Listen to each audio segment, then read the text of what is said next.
la curiosidad de elaborar una historia de la primatología latinoamericana y por qué es importante elaborar esa historia, quizás hay que partir desde el mero comienzo, digamos, del mismo momento del contacto. En el mismo momento del contacto ya los primates eran referentes, digamos, de aquellos que vinieron al llamado Nuevo Mundo, a lo que es hoy América, ¿no? Y Latinoamérica en particular. Desde entonces ya los primates latinoamericanos, neotropicales, ya están impactando en el resto del mundo. Ahora bien, obviamente hay viajeros que han llegado a América Latina que han reportado los primates que existen, y poco a poco, digamos, a lo interno de América Latina se ha creado una especie, digamos, poco a poco, y hasta que hay una masa, digamos, ahora crítica establecida, larga, grande, y de una data relativamente, digamos, extendida, de varias décadas, que ha hecho que se forme una primatología latinoamericana como tal. Es decir, existe una primatología latinoamericana, hecho por latinoamericanos en Latinoamérica. Desde una generación que, por ejemplo, en Brasil inició con Tiago de Melo, que realizaba sus cursos primatológicos y formó una primera generación de primatólogos latinoamericanos, hasta publicaciones de libros como los de Aldemar Coimbrafilo, y poco a poco se creó una masa crítica dentro de nuestros países que, de hecho, ha hecho que exista una primatología latinoamericana, con una historia propia, con eventos propios, y con hay que decirlo, una personalidad propia latinoamericana. Hay nuevas generaciones actualmente que se están formando en varias partes del mundo, dentro de América Latina y fuera de América Latina, con la intención de volver y seguir construyendo, digamos, la historia viva de esta primatología de esta parte del mundo. Por lo tanto, sí, existe, hablando de la pregunta también, de que si existe una primatología latinoamericana, efectivamente sí existe. Y está en proceso, digamos, de seguir creciendo aún más de lo que ya, digamos, se ha asentado a lo largo, sobre todo, de las últimas 4 décadas, ¿no? Pero bien, dentro de la primatología latinoamericana, se puede distinguir primatologías regionales, ciertamente. Han habido primatologías, digamos, grupos de interés, digamos, en diferentes partes de América Latina. Por ejemplo, la primatología mesoamericana, con énfasis principalmente al sur de México, una primatología, digamos, suramericana, donde ciertamente Brasil ha tenido un rol particular, el cono sur ha tenido una expansión significativa, y la región andina, básicamente desde Bolivia hasta Venezuela actualmente. Así que ciertamente ha existido primatologías regionales dentro de América Latina, pero todas en cierta medida tienen puntos de interconexión, digamos, que la hacen más similares que disímiles. Igual pasa con el Caribe, que ha habido casos, digamos, exitosos de primatólogos puertorriqueños que han hecho trabajos allá, en la isla de Puerto Rico, ¿no?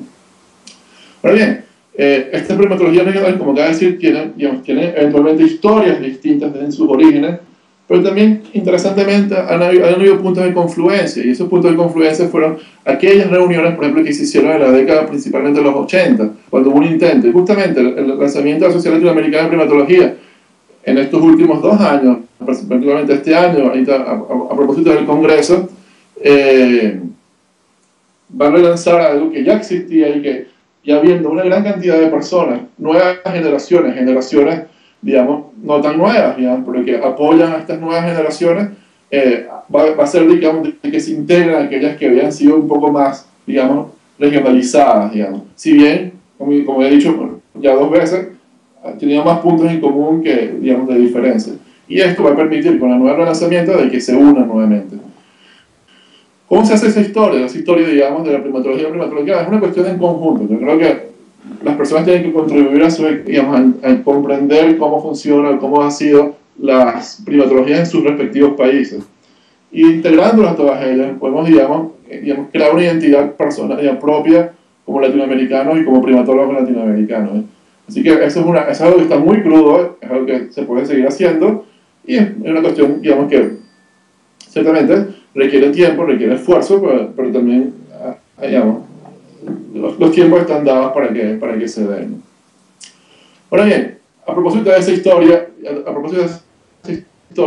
¿cómo se vislumbra el futuro de la primatología latinoamericana? El futuro yo creo que es bastante brillante, muchísimo más brillante de lo que a veces uno tiende, digamos, a pensar por las vicisitudes que todos sabemos de nuestra región, de América Latina. Todo lo contrario, yo creo que justamente hay que aprovechar los tiempos actuales, por ejemplo, en comunicación, en varias otras formas, y irnos uniendo más, vinculándonos más, y haciendo campos juntos, publicando juntos. Hay muchas formas, formándonos juntos, haciendo cursos juntos, educándonos juntos. El punto es, digamos, interconectarnos en estos tiempos, y sin duda el futuro es brillante, el futuro es muy bueno, yo creo, y simplemente es cuestión de que haya voluntad entre las personas y que todos, digamos, se empiecen a comunicar de una forma más fructífera. Y sin duda, con eventos como este, que es el Congreso Latinoamericano de Primatología, la elaboración de libros, va a ser de que, digamos, de que nos conectemos y que se cree ese grupo digamos, cohesionado de primatólogos latinoamericanos. Así que sin duda, digamos, desde un punto de vista histórico hasta lo que estamos, digamos, en el momento actual, a hoy, 2013, justo antes de iniciar el Congreso Latinoamericano de Primatología, las puertas están totalmente abiertas y hay mucho más que hacer de lo que la gente a veces ha pensado, porque eventualmente cree que hay más vicisitudes que oportunidades. Y todo lo contrario, yo creo que hay más oportunidades, en lo personal creo que hay más oportunidades que lo contrario. Así que, sobre todo pensando de que, si bien ya algunos que estamos ya graduados, doctorados, hay una generación nueva que están con muchas ganas de formarse y en ellos también, aún más nueva, digamos, y esta generación yo creo que es promisoria y son gente muy preparada, muy buena y realmente, digamos, con ganas de seguir sacando adelante la primatología en nuestra región. Además, eso será, digamos, eso permitirá de que a largo plazo no sea un proyecto, digamos, que termine en pocos años, sino que sea un proyecto que continúe, digamos, por décadas y que continúe, digamos, su historia siga continuando a lo largo del tiempo. Así que, en conclusión, hay más oportunidades que lo que a veces pensamos, hay más oportunidades que vicisitudes. Así que la primatología latinoamericana está en un momento interesantísimo para que siga adelante.